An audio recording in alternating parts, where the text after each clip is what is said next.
Bueno, vamos a charlar sobre la psicosis.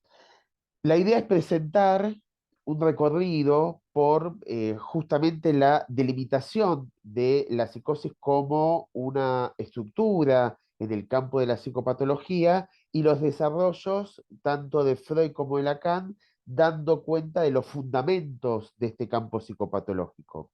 Ahora bien, la psicosis, como las conocemos, es un armado conceptual, una categoría finalmente dentro de la psicopatología que termina de constituirse hacia finales del siglo XIX de la mano de la psiquiatría clásica, pero retoma toda una corriente de pensamiento que es incluso anterior al surgimiento de las ciencias de la salud mental, la psiquiatría, el psicoanálisis, la psicología. Antes de eso, ya venía pensándose con diferentes denominaciones, quizá la de mayor resonancia es la locura. Uno puede pensar la locura, lo lunático también, ¿no? Anterior a la psiquiatría clásica y a la consolidación de la denominación psicosis, ya se venía pensando las locuras como un modo de situar lo diferente, lo extravagante, lo extraño. De hecho, las primeras reflexiones sobre la locura tenía que ver con esto que quedaba fuera de lo normal, ¿no? Se llamaba loco al que estaba fuera de lo normal. Esta es la concepción, si quiere, como más de la lógica medieval, incluso la lógica clásica anterior a lo medieval. Con la modernidad aparece la locura como un problema de juicio racional, ¿no? El loco era el que estaba fuera de razón, o sea que se pasó de lo fuera de normal a lo fuera de la razón, hasta que finalmente, con el surgimiento de la psiquiatría del siglo XIX, aparece el concepto de locura más como las capacidades cognitivas y las capacidades de la salud alteradas. Entonces aparece el concepto psicosis.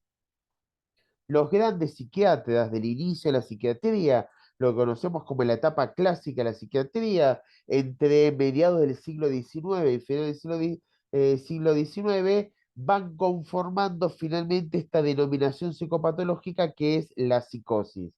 Uno de los referentes máximos de esta época es Kraepelin, ¿no? Con sus tratados de psiquiatría, que da definiendo la demencia precoz, finalmente Bloiler, un poco más adelante, la esquizofrenia, y la paranoia, ¿no? Kraepelin trabaja demencia precoz y la paranoia, y va conformando este concepto psicopatológico de la psicosis. Ahora bien, en este derrotero, ¿no? Que va de las locuras a finalmente la construcción psicopatológica de la psicosis, queda también situado no solamente como un problema que afectaba a lo normal o lo no normal, o la razón, la no razón, que era esta corriente que daba cuenta de las locuras, sino finalmente con la constitución de la psicosis como una entidad clínica dentro de la psicopatología y de la salud mental, aparece una concepción asociada a lo enfermo que ameritaba tratamiento, pero también exclusión, ¿no? Entonces, a partir de ahí, el loco, ahora denominado psicótico, pasaba a ser alguien que tenía que ser atendido, excluido de la trama social, encerrado en cuestiones asilares, aparecen los manicomios, o sea que la psiquiatría le da entidad, pero también estigmatización a la locura, ahora devenida en psicosis. Una aclaración, más es una suerte de paréntesis, hay locuras no psicóticas y hay locuras psicóticas, ¿no? Pero en algún momento, con el surgimiento de la psiquiatría y la extensión de la clasificación psicosis, tienden a confundirse locura con psicosis. Si se quiere, más centrado del siglo XX, final del siglo XX, empiezan a haber movimientos que diferencian, no toda locura es una psicosis. ¿no? La psicosis es una locura, pero habría locuras no psicóticas. Lo cierto es que la psiquiatría expansiva del siglo XIX y comienzo del siglo XX termina empujando, ¿no? a de alguna manera nombrar todo lo loco como psicótico, pero además a ser estigmatizante de la psicosis como una enfermedad mental que tiende al deterioro, pero que además excluye al psicótico de la vida social y de los lazos sociales. Por eso los manicomios, los lugares asilares y toda la estigmatización segregativa que recae sobre la psicosis, esto se puede seguir de manera muy interesante en la lectura que hace Michel Foucault, ¿no? En relación a la locura y a la psicosis. Ahora bien, lo que interesa es cómo el psicoanálisis retoma esta línea que viene de locura y que se consolida como psicosis con la psiquiatría del siglo XIX y qué lugar le da a la psicosis, incluso a los abordajes con la psicosis. Freud claramente retoma esta idea, ¿no? Retoma esta idea de la psicosis como una entidad a trabajar, pero desde el inicio de su enseñanza, entiende que en la psicosis hay algo que puede situarse en el sentido de la causalidad, ¿no? Hay causas, hay factores etiológicos causales que dan cuenta de la conformación de la psicosis. Si bien Freud no utiliza el concepto estructura, ¿no? Como lo va a hacer Lacan a partir de mediados del siglo XX, sin embargo, ya podemos entender que Freud anticipa la noción de una estructura psicótica conformada, definida, finalmente por cuestiones causales, etiológicas que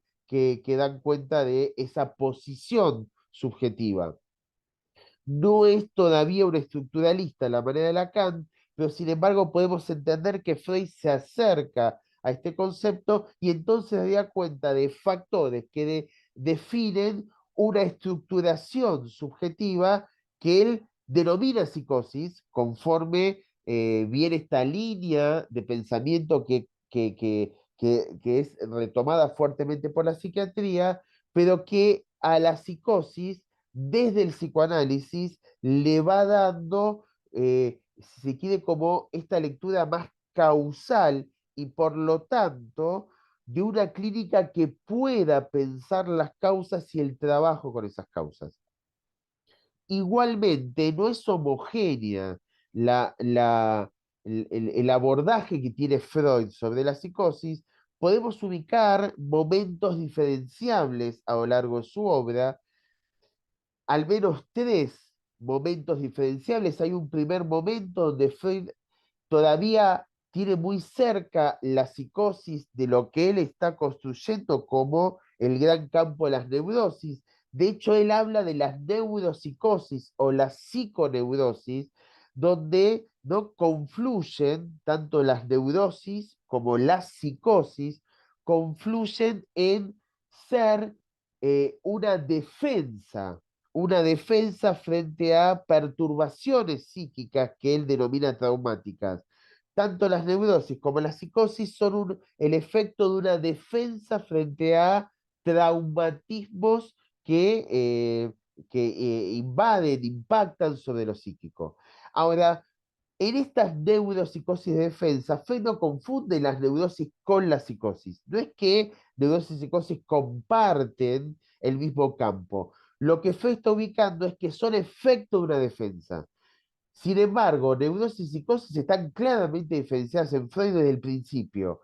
Lo que pasa es que él hace este énfasis inicial en que tanto las neurosis como la psicosis serían una defensa. Las neurosis irían por el lado de la defensa que él llama represión, mientras que la psicosis quedaría del lado de una defensa, que él utiliza una palabra muy desde el principio, que es Verferhung, que se traduce por rechazo, desestimación o rechazo, a diferencia de la Verdraium, represión, que utiliza para las neurosis. O sea, el gran campo de las neuropsicosis de defensa tiene que ver con la defensa, pero diferenciado en un campo que es la neurosis, donde la defensa es la represión, de otro campo que es la psicosis, donde la defensa es es este rechazo, Verferhung.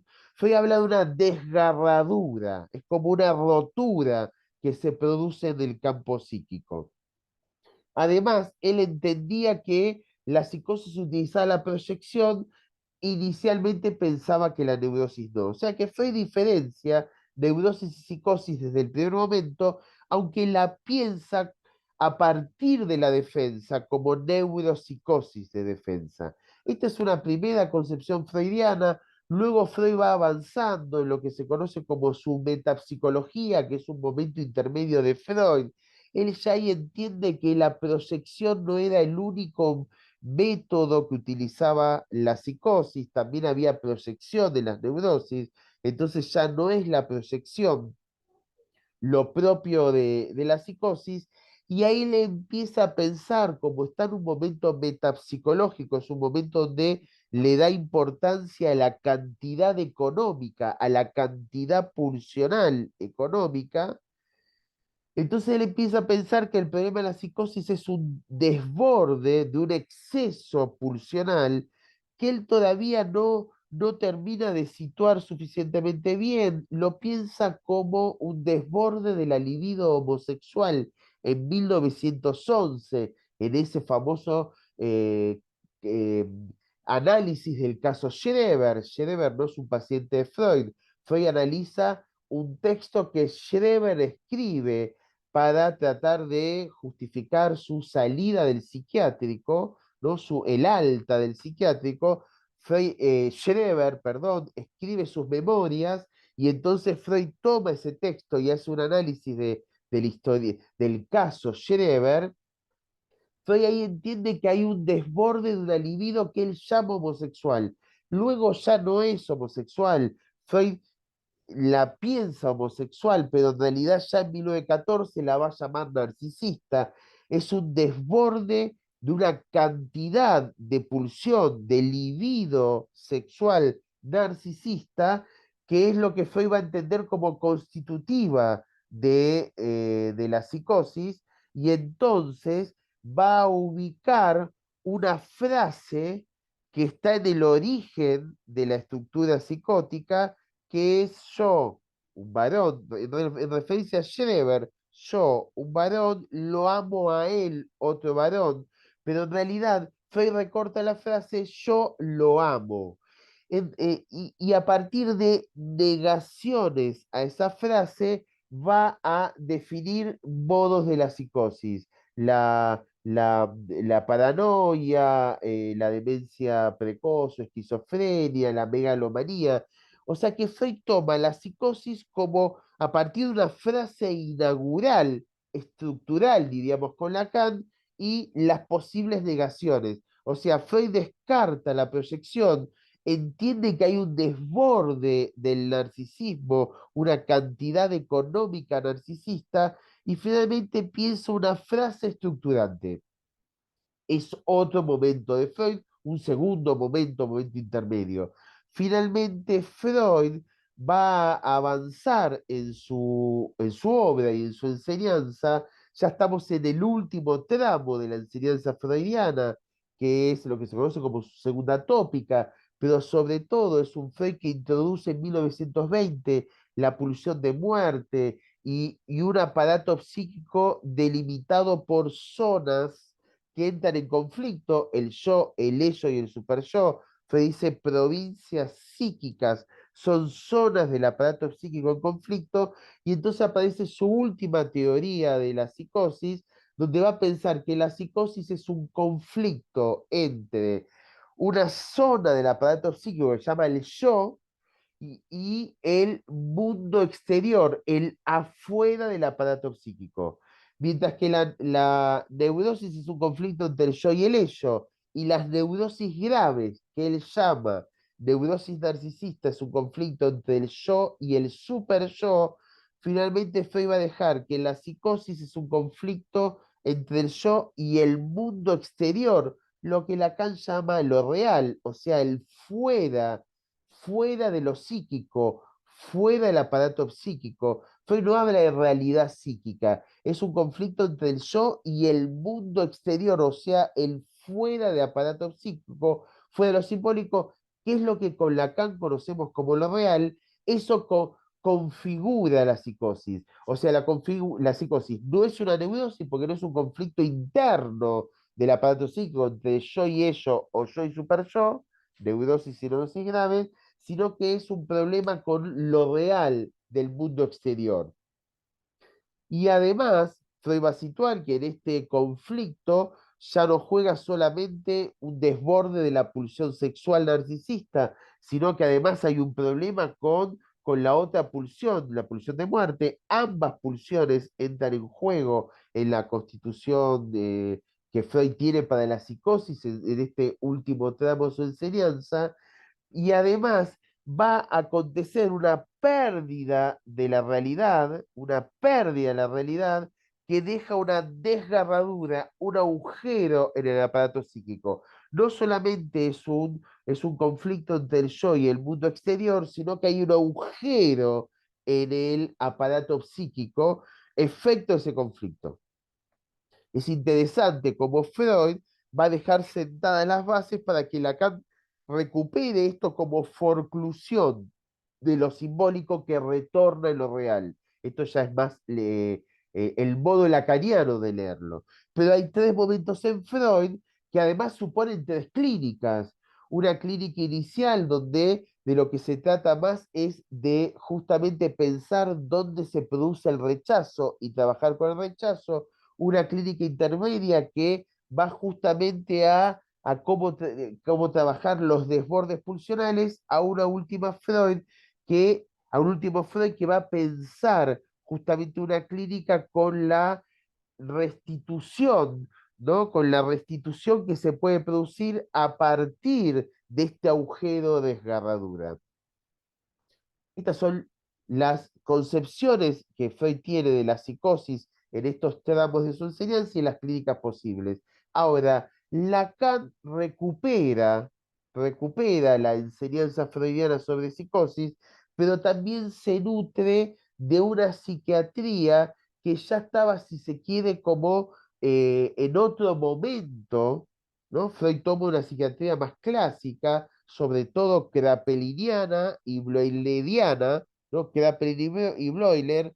Lacan toma otra psiquiatría, ya una psiquiatría del primer tiempo del siglo XX, y toma inicialmente perdón, a Jasper, que era un psiquiatra que había definido una psiquiatría más de corte fenomenológico existencial, y luego a de Clerenbold, que era un psiquiatra organicista que tiene un concepto que es el de automatismo mental.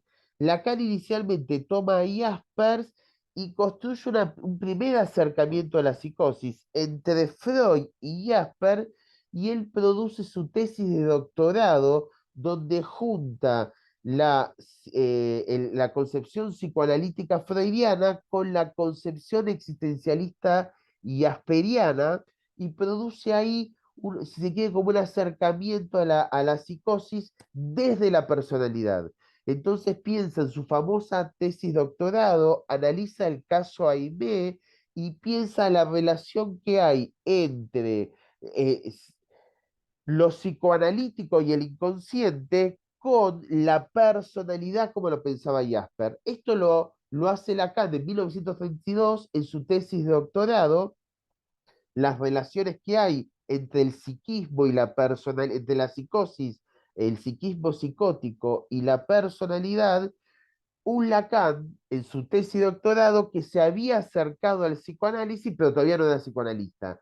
Entonces hay una primera versión, una primera explicación de la psicosis, todavía muy psiquiátrica de Lacan, muy psiquiátrica en coordenadas de Jasper, que es el psiquiatra donde Lacan hace su formación inicial, cercana al psicoanálisis, pero todavía muy imbuida del psicoanálisis, perdón, de la psiquiatría existencialista jasperiana. Por eso que Lacan habla de personalidad psicótica a la altura de la década del 30 en su tesis de doctorado. Pero Lacan muy rápidamente, ya en la década del 40, empieza a seguir a de Clerenbold. De hecho, va a decir después una frase un poco injusta, que de Clerenbold fue su único maestro. Lo cierto que hay que reconocer la formación jasperiana que tiene Lacan, pero queda muy movilizado por la enseñanza de Clerenbold.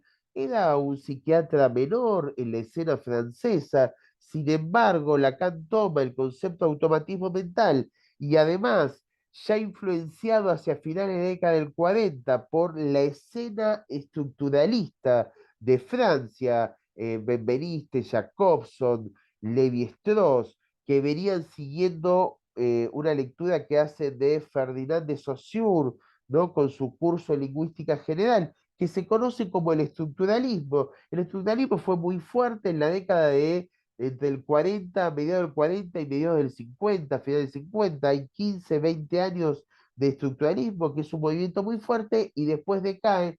Lacan toma esa escena estructuralista, le sirve para leer el organicismo de Clerenbold, ¿no? Con su automatismo mental, y construye la categoría de fenómeno de automatismo mental o fenómenos elementales, y además la conformación de la psicosis como estructura. Lacan hace un gran avance ahí, la psicosis como estructura. Entonces ya no es la psicosis en su relación con la personalidad de su tesis de doctorado de 1932, sino que ya entrado en la década del 50, en lo que se conoce como su tercer seminario, 1955-1956, piensa la psicosis como una estructura diferenciada de la neurosis como otra estructura y la perversión otra estructura, tres grandes estructuras.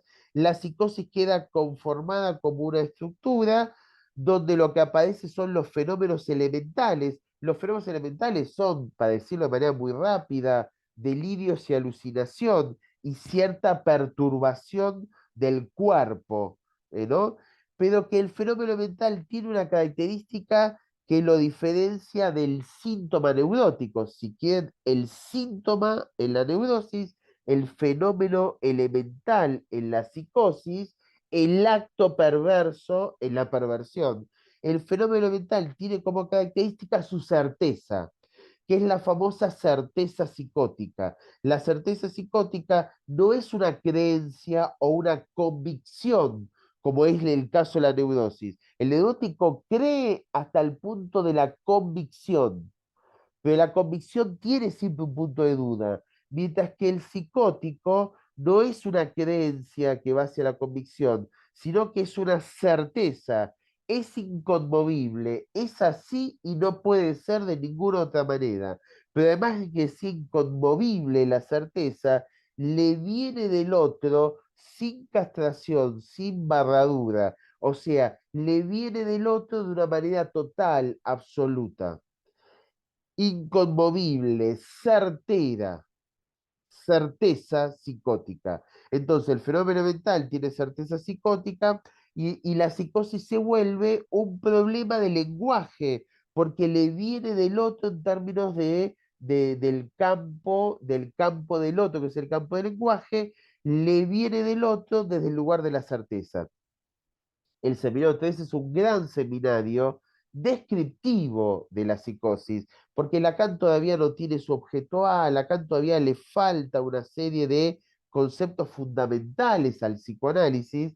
Lo cierto es que ahí Lacan en el seminario 3 logra hacer una excelente descripción del campo psicótico y una delimitación de la estructura psicótica, a diferencia de las otras, y ahí aparecen grandes conceptos asociados a la psicosis en el lacanismo, no solamente la estructura, sino finalmente el de forclusión, que es el modo en que Lacan traduce y cambia, ¿no? El concepto Verferhung, ¿no? Merferge, un rechazo, desestimación de Freud, lo traduce por forclusión, forclusión o preclusión, ¿no? Que es, depende de la traducción más latina o más argentinizada, ¿no? Que es el modo en que Lacan toma desde el derecho, la forclusión es cuando queda fuera de tiempo, o sea, en el derecho se inscribe alguna demanda, un nuevo aporte, una nueva documentación, o quedó fuera de tiempo, fue de plazo y ya no hay lugar a que eso tenga entrada, conclusión. Bueno, Lacan va a decir que el significante nombre del padre se inscribe, Vejayum se inscribe en la estructura o ya no hay lugar para eso, queda forcluido. Lo que viene después no puede ingresar, no tiene entrada suficiente. Y entonces queda como, la cama más adelante va a decir, una suplencia. Ahora, el padre ingresa como nombre del padre en términos simbólicos, significando del padre, se inscribe, esto es la neurosis y la perversión, se inscribe en el tiempo en que le corresponde o no hubo inscripción, quedó forcluido y entonces el padre ingresa de manera imaginaria, pero ya no simbólica. Entonces Lacan iba a ubicar que el significante del nombre del padre está forcluido en la psicosis y esto empuja a la estructura psicótica a una imaginarización del Edipo, ¿no? A una compensación imaginaria del Edipo, a un cataclismo de lo imaginario a partir de ahí.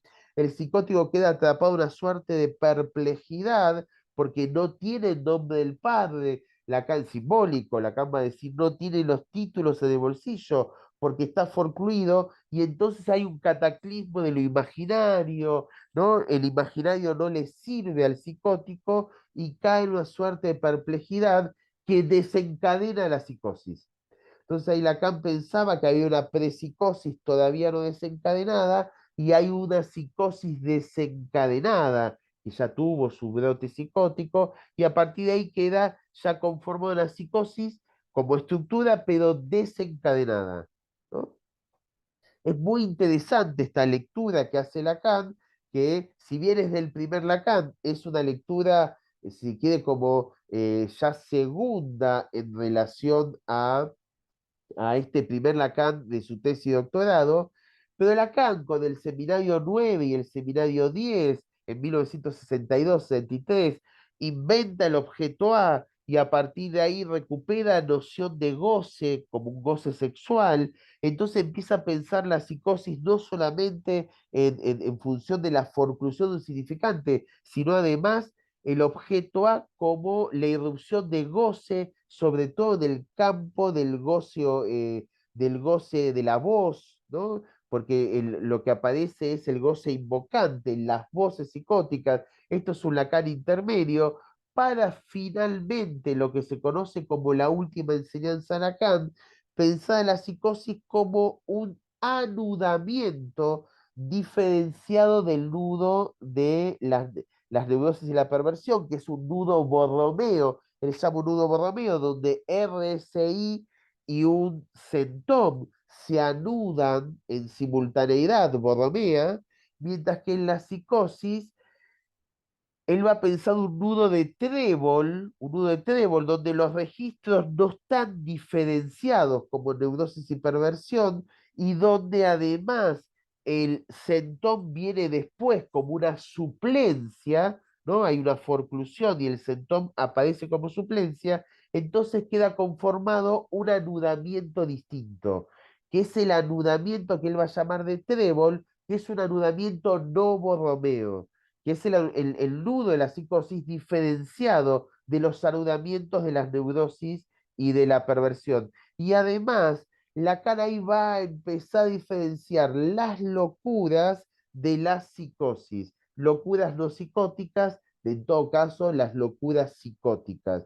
Las locuras no psicóticas tienen un nudo no borromeo, pero con diferenciación de los registros real simbólico imaginario, mientras que la psicosis tiene un nudo de trébol donde no quedan diferenciados los registros.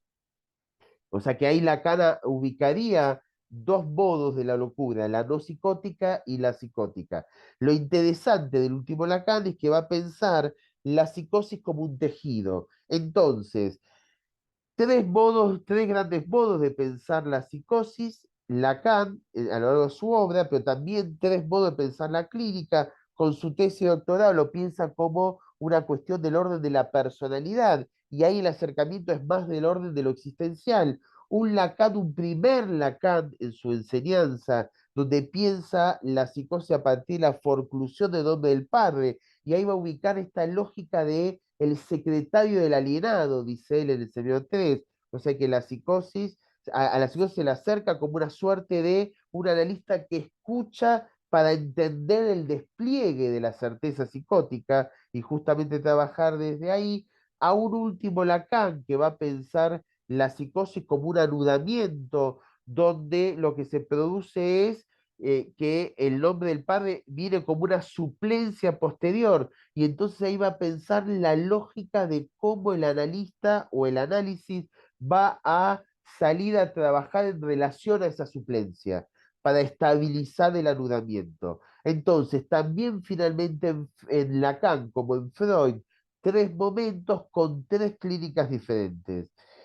Bueno, hasta acá esta suerte de introducción a la psicosis. En realidad este video es una introducción a un curso próximo por llegar sobre la psicosis, donde a lo largo de 4 clases vamos a ir trabajando de manera con mayor desarrollo y mayor profundidad esto que acabo de presentar en este video breve introductorio. Muchas gracias a quienes me han acompañado en este recorrido.